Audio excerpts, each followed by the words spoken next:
Hello there, I'm Deen, and this series is called Lifetime.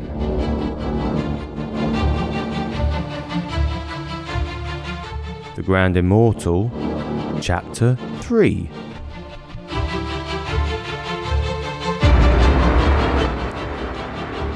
After the death of Ivany, Jalen decides to not go through his plan to avenge his father, as he himself now resents him for the curse he has placed upon him and causing him a great deal of pain.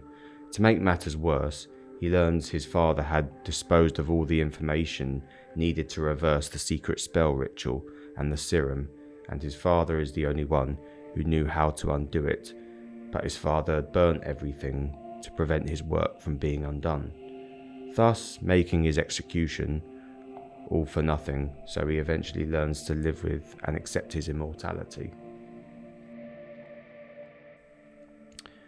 It's the year 1760, and Jalen, who now goes by the alias James, has now lived for almost 12 millennia, and during that time, as a traveller, lone pirate, as he's travelled through the scorching African deserts, the icy cold wastelands of Scandinavia, and wandered the streets of Europe from town to town, drinking beer and cider in every pub/inn, been in and out of almost every brothel, sailed the seas, and after travelling all around the world for the past 9,000 years, he decides to settle in a small town of Hastings.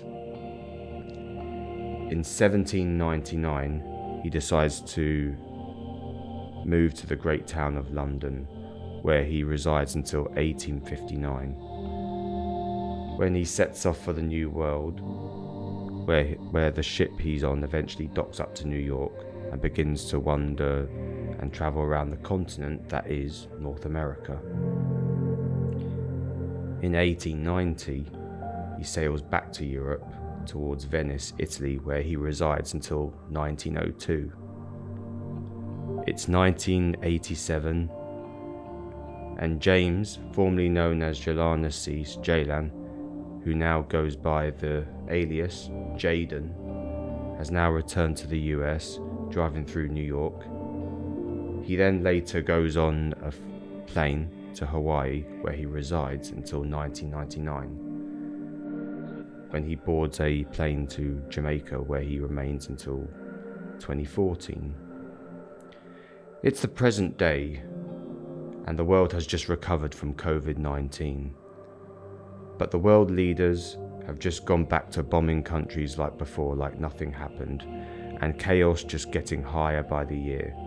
The Queen of England has passed away, but to Jaden, it's nothing new to him, as he's already lived over 12 millennia, seen loads of empires crumble, leaders and monarchs rising and falling, societies progress and regress, etc. He has lived long enough to see the future become history. The truth is, things don't actually change.